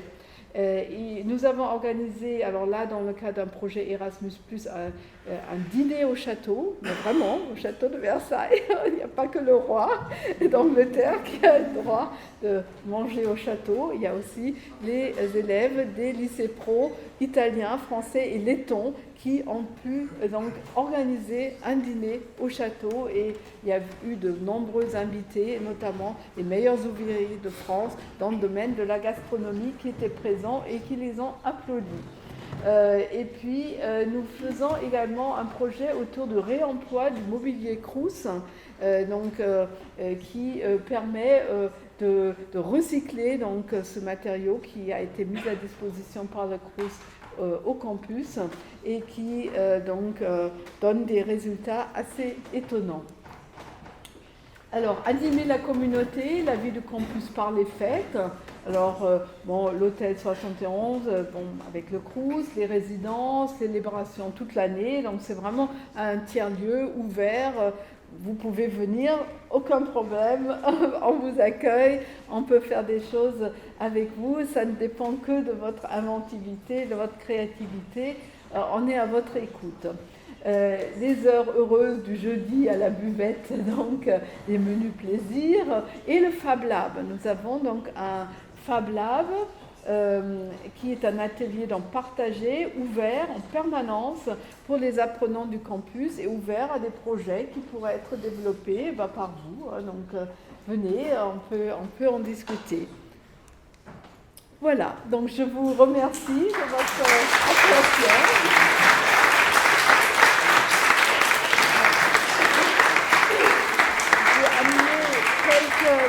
Quelques brochures, mais vous avez le PowerPoint. Vous pouvez aller sur le site web du campus pour en savoir plus, pour vous tenir informé des activités du campus et venir quand vous voulez. S'il vous plaît. Écoutez. Oui, non, parce que je voyais que on commençait à se disperser. Voilà. On reste attentif. Et donc, on peut avoir plus d'informations grâce à ces fascicules. Alors, merci beaucoup Astrid pour cette présentation. Nous sommes vraiment heureux de pouvoir aussi partager avec vous, avec toi, cette aventure. Il s'agit en effet d'une forme de stimulation qui passe par la pédagogie. Et donc, il nous reste un quart d'heure et un quart d'heure pour les questions. Donc, je laisse tout de suite la parole aux étudiants pour avoir un retour sur éventuellement des questions qui les intéresseraient. Oui. C'est juste que, merci tout d'abord, merci. C'est juste que la partie des enjeux et des risques de numérisation n'a pas été en fait, très clarifié pour moi personnellement. Je n'ai pas su capter quelles sont les démarches qui nous permettraient de créer un équilibre entre tout ce qui est artisanat manuel et artisanat numérique. Je ne vois pas tellement ce que c'est que l'artisanat numérique. Alors, Qu'est-ce que l'artisanat numérique? oui, ça c'est un nouveau concept à développer. Alors nous, comme je vous ai dit, on enseigne les pratiques numériques aux artisans qui sont déjà comment dire, pas uniquement en formation, aux élèves qui sont en formation, mais également aux artisans qui ont déjà leur activité, déjà pour se faire connaître par un site web, de vendre leurs produits à travers le site web et pour effectivement communiquer plus facilement avec la communauté, avec leurs pairs. Donc ça, c'est un aspect. L'autre aspect, c'est utiliser le numérique pour créer. Donc à travers effectivement les Fab Labs. Alors en fait, on peut, grâce aux Fab Labs, créer plus facilement et plus rapidement des prototypes quand on doit présenter des projets par exemple. Donc on leur apprend à préparer à partir évidemment d'un dessin qui est sur ordinateur, donc il faut déjà effectivement quand même développer ces aptitudes-là, utiliser l'ordinateur pour pouvoir après avec les imprimantes 3D ou les imprimantes laser sortir effectivement de l'ordinateur l'objet qu'on veut créer. Et on peut donc plus facilement faire évoluer cet objet, créer plusieurs effectivement modèles différents et voir celui qui effectivement est le plus adapté, le plus près proche de la demande de l'utilisateur. Donc un peu comme le font évidemment les designers. C'est pour ça que les frontières, c'est ce que j'ai remarqué, y compris avec notre coopération avec le JAD à Sèvres, puisque nous avons beaucoup d'interactions, c'est que les frontières sont de plus en plus floues entre les artistes, les designers, les artisans d'art, et ils utilisent tous un peu, disons que des approches similaires et des outils comme les Fab Labs pour faire évoluer effectivement les concepts et convaincre après ceux qui sont censés acheter leur création, parce que donc il faut aussi qu'ils vivent et c'est pour ça qu'effectivement j'ai insisté sur la chaîne des valeurs, sur utiliser le numérique pour avancer plus rapidement et se consacrer sur vraiment les activités manuelles uniques qui nécessitent effectivement l'intervention du geste pour effectivement les étapes de haute valeur ajoutée. Alors c'est prêt. On peut dire qu'à part la communication et le marketing, il y a ce fait qu'on y implique la rapidité, en fait, qui, pas partout, mais ça dépend aussi de l'artisanat. C'est comme disait Lézard, le designer américain, de l'ordinateur pour le design, et en fait, comme le micro-ondes pour la physique. Et ça, en fait, on peut le concevoir aussi dans ces termes-là, parce que quand vous dites qu'on peut vraiment varier en quelque sorte dans les logiciels pour avoir une autre conception de ce qu'on peut faire manuellement aussi, imaginer d'autres formes, mais plus rapides en version numérique pour revenir sur du manuel. Oui, tout à fait. Alors, je connais le cas, effectivement, d'un jeune homme qui enseigne au sein de nos Fab Labs. Il a commencé avec un CAP d'ébéniste, de menuisier, et après, il a fait un CAP d'ébéniste, vraiment manuel, traditionnel, etc. Et peu à peu, il s'est intéressé au numérique. Et il a créé effectivement des formes et il a fait du design intérieur grâce à l'ordinateur. Il a travaillé aussi avec les archéologues pour effectivement donc reconstituer effectivement des vestiges en 3D, etc. Mais il fait continuellement un va-et-vient entre effectivement ces méthodes innovantes son métier d'origine qui est celui de menuiserie et d'ébénisterie. Donc il peut après revenir et créer de ses mains le meuble qu'il a imaginé grâce au numérique. Oui, c'est parfait. Ça nous pose la question, en effet, de cette relation entre création et créativité. Et puis, comme tu le disais, alors, c'est étonnant parce qu'on a maintenant artiste, designer, artisan. Le designer, alors, la designer qui serait un peu une forme d'intermédiaire entre, justement, cette relation de création qui va vers l'incertain ou qui vient de l'incertain, et le designer qui lui a un cahier des charges avec une espèce de fonction aussi immédiate de création en relation avec des fonctions usuelles. Et donc l'artisanat, lui, qui aurait plus cette espèce de lien patrimonial. Et donc tout ça, en fait, crée un maillage de possibilités, de conditions de possibilités. Moi, ça m'intéresse parce que, alors justement, je t'avais apporté un livre, alors je le porte à la connaissance des étudiants également. On a créé une équipe de recherche arts et mathématiques, et avec le professeur Antoine Mandel de l'UFR de mathématiques. Et notre premier cycle a été lié à la modélisation des données du réel. Et donc, modéliser les données du réel, retranscrire ces modélisations et les inscrire dans le réel, et ensuite reprendre, capter des données, les réinscrire dans une forme d'immatérialité qui finalement va après réenvisager d'autres formes. Donc on est dans une espèce de va-et-vient comme ça de distribution entre l'existant, la possible existence de formes en devenir, et aussi, donc là c'est ce qui me semble assez évident, c'est que vous allez dans ce sens-là puisque vous envisagez des métiers au fur et à mesure de la constitution de ce maillage de réseau et de savoir-faire, et de la consolidation aussi du patrimoine. Donc est-ce que finalement aujourd'hui on n'en est pas arrivé, alors à l'heure de l'IA en plus, à une réflexion sur un patrimoine en devenir qui intégrerait également ce que le futur nous réserve au patrimoine. C'est-à-dire, donc, on est vraiment dans une espèce de... On peut envisager le futur, autant, aujourd'hui, je vois des entreprises, alors c'est là aussi où il y a le risque et la limite, hein. Vous savez qu'une entreprise, par exemple, a déposé avec l'accord des ayants droit de Magritte, eh bien, la possibilité d'envisager les œuvres que Magritte ferait aujourd'hui, alors qu'il n'existe plus. Et ils vont vendre ces œuvres également. Et donc on est à une limite. Donc vous avez aussi peut-être le rôle de garde-fou, quelque part, par rapport à ce débordement possible des frontières. Oui, tout à fait. Ça a fait introduire également des notions de droit, parce qu'effectivement, droit de propriété et droit à l'image, effectivement, c'est autour de l'intelligence artificielle un vaste domaine de réflexion qui s'ouvre à nous.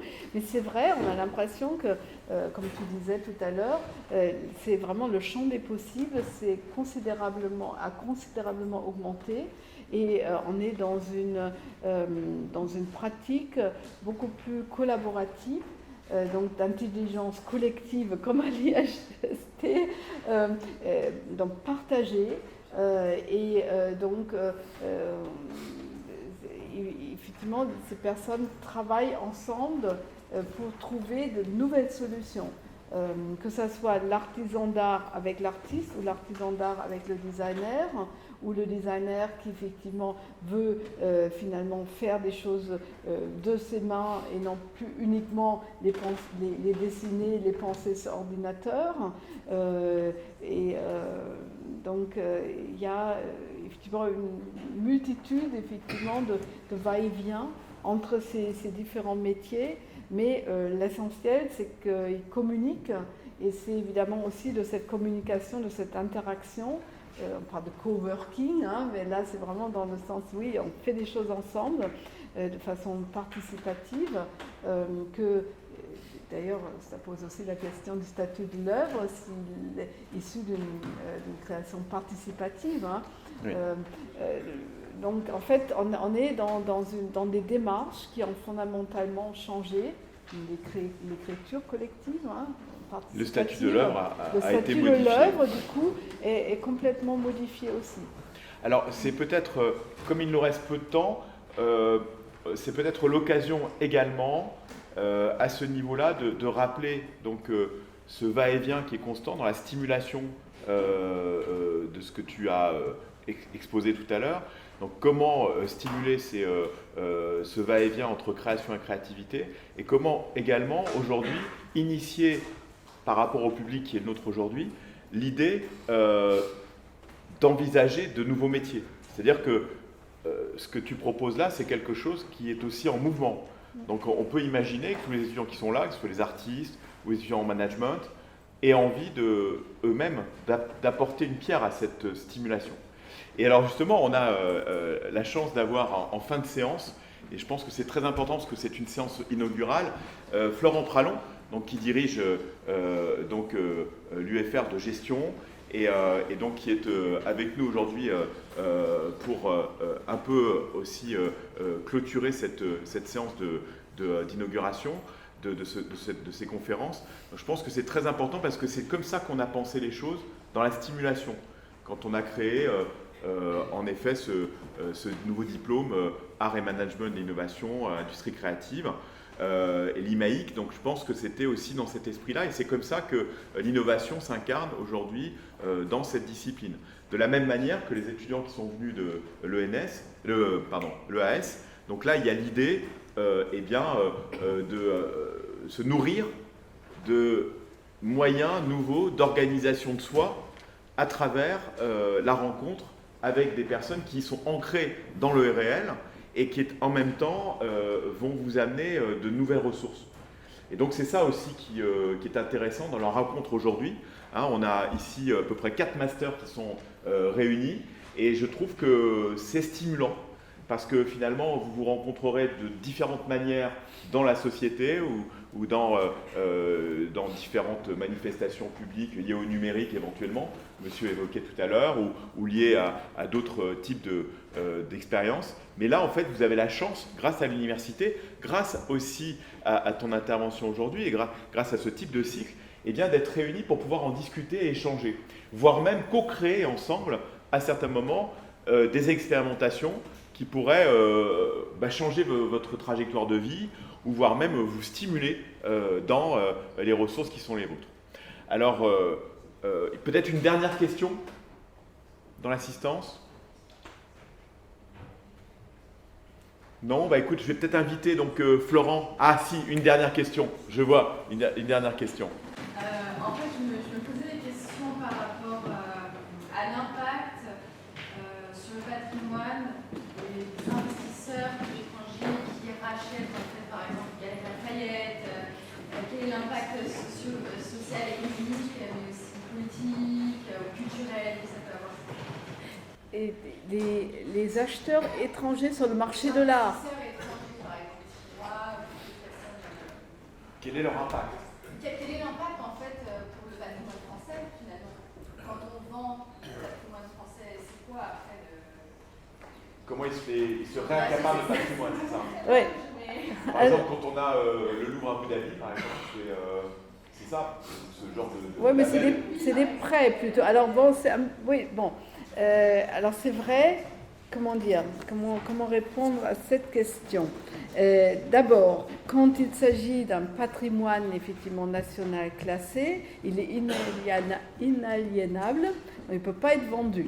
Hein. Donc là, on parle effectivement, et sur le marché de l'art, l'État peut préempter dans certains cas, quand il s'agit, comme par exemple un objet est sur le marché de l'art, mais qu'il est considéré comme effectivement un objet patrimonial qui doit absolument être conservé en France, l'État a le moyen de préempter, donc d'acheter effectivement cet objet. Alors, quelquefois, c'est un problème de moyens. Il fait appel à la générosité des mécènes ou des donneurs privés. Il fait du crowdfunding de plus en plus en ligne pour effectivement accumuler l'argent nécessaire pour l'achat d'une œuvre qu'il ne voudrait pas voir sortir du territoire. Ça, c'est une chose. Après, effectivement, le marché de l'art est libre. Si effectivement un collectionneur français met une œuvre en vente et que c'est acheté par un Américain, un Chinois, un Russe, un Saoudien, bon, c'est ainsi. Hein, je veux dire qu'on ne va pas empêcher cela, sauf si effectivement on considère que c'est un trésor national qu'il faut absolument maintenir dans le pays. Dans ce cas-là, l'État peut préempter en espérant pouvoir réunir l'argent nécessaire. Alors, le cas du château de Versailles est un cas un peu particulier parce qu'en fait, après la Révolution, les révolutionnaires ont bradé le patrimoine du château et pas que du château. Et ce sont souvent des acheteurs anglais et américains qui effectivement ont acheté ces objets d'art qui venaient du château de Versailles et que le château, avec grande peine, a racheté après dans des ventes publiques pour justement remeubler le château qui pendant un certain temps était vide. Et donc il y a effectivement ça fait partie effectivement de la vie des objets, de la vitalité du marché de l'art et de l'intérêt que effectivement les autres, les acheteurs étrangers trouvent à racheter le patrimoine. Merci beaucoup. Alors, je pense qu'on peut applaudir notre intervenant.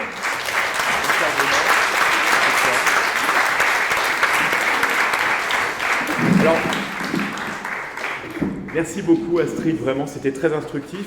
Alors pour clôturer cette séance inaugurale, donc nous avons Florent Pralon qui nous a rejoints et donc je rappelle qu'il s'agit d'un accord, alors Lucille Grasset qui dirige l'IHEST, donc il s'agit d'un accord parisien Panthéon-Sorbonne IHEST, Institut des hautes études pour la science et la technologie, et que c'est vraiment formidable que ça soit aujourd'hui incarné par la réunion de deux disciplines qui, justement, ayant vu l'intérêt de réunir la relation entre savoir et savoir-faire, entre création et créativité, eh bien, ont décidé de mettre en place une formation. Et donc, on est aujourd'hui vraiment au cœur de ce qui nous porte et nous stimule. Merci beaucoup. Merci à toutes et à tous. Alors, je suis un peu désolé, j'ai déjà perdu ma voix puisque depuis le début de semaine, nous avons tous repris, les étudiants, les enseignants-chercheurs, nos activités universitaires. Voilà, on vous remercie pour l'ensemble des discussions qui ont pu avoir lieu aujourd'hui. Alors, dans la dynamique de notre université, je m'excuse d'être arrivé en retard, mais nous avions la réunion du Club des entrepreneurs de la Sorbonne qui, au même moment, fédérait au travers d'un cocktail toutes les thématiques de l'innovation, de la technologie. J'ai croisé la présidente en sortant et on a pu discuter des questions d'incubateurs. Et c'est vrai qu'aujourd'hui, tenir sur nos campus, au Panthéon, à la Sorbonne, cette diversité d'événements, manifestations scientifiques, rencontres, partages, témoignent de ce qui est aujourd'hui notre université, c'est-à-dire une université qui est tournée vers la société. Si pendant très longtemps, la Sorbonne, fondée en 1253, a été ce lieu peut-être préservé où nous avions le savoir. La devise de la Sorbonne, c'est Hic et ubique terrarum, le savoir ici et partout sur la terre. Donc il y avait un peu cette vision de rester ici entre nous, les professeurs avec leurs élèves, leurs étudiants. Et c'est vrai qu'aujourd'hui, la présence de l'IHEST, votre présence au travers du château de Versailles, montre que notre université, elle s'ouvre à des partenaires, elle s'ouvre à la société. On peut construire des projets entre nous, entre art et management. On peut en fait ici monter des conférences qui sont des conférences avec l'IHEST, avec le château de Versailles. Je regardais là avant d'arriver, en essayant de savoir quoi dire. Vous allez fêter aussi vos 400 ans, puisque le château de Versailles, fondé en 1623, je ne sais pas la date, mais nous sommes une vieille institution de 1253, vous êtes une institution un petit peu plus jeune, 450 ans, et on essaye aujourd'hui, en 2023, tous autant que nous sommes. Alors je ne connais pas la date de fondation de l'IHEST. Nous sommes un enfant. D'accord. Nous sommes nés il y a 17 ans. Et c'est vrai que on a le plaisir de voir qu'aujourd'hui, voilà, une institution comme la nôtre, le château de Versailles, voilà. Et puis je remercie aussi tout le monde d'être présent aujourd'hui, puisque hier vous avez reçu sa gracieuse majesté, et qui poursuit en fait aujourd'hui encore son périple en France, et les étudiants sont là nombreux, alors qu'ils auraient pu suivre l'allocution du roi. Il y a le match de football, la présidente m'a dit, de rugby, la présidente m'a dit, voilà, il faut vite que je prépare mon match. En tout cas, la présence de tout le monde aujourd'hui témoigne de cette dynamique, et c'est le propre de l'innovation, c'est le propre aussi de la création. Hein. Quand on crée, on va mélanger des imaginaires, on va utiliser des formes, on va utiliser des couleurs différentes, et quand on est dans l'innovation, on va utiliser des savoirs différents. Le château de Versailles est construit par des expertises métiers, par des artisans d'art, et c'est vrai qu'aujourd'hui, nous-mêmes nous retrouver ici, c'est peut-être en fait des signes que voilà, la France est un pays de patrimoine, mais aussi un pays d'innovation, et on peut innover au travers de notre patrimoine, notre création, et dans nos entreprises et nos institutions. Voilà. En tout cas, merci beaucoup pour cette organisation, et merci à toutes et tous de vos échanges aujourd'hui.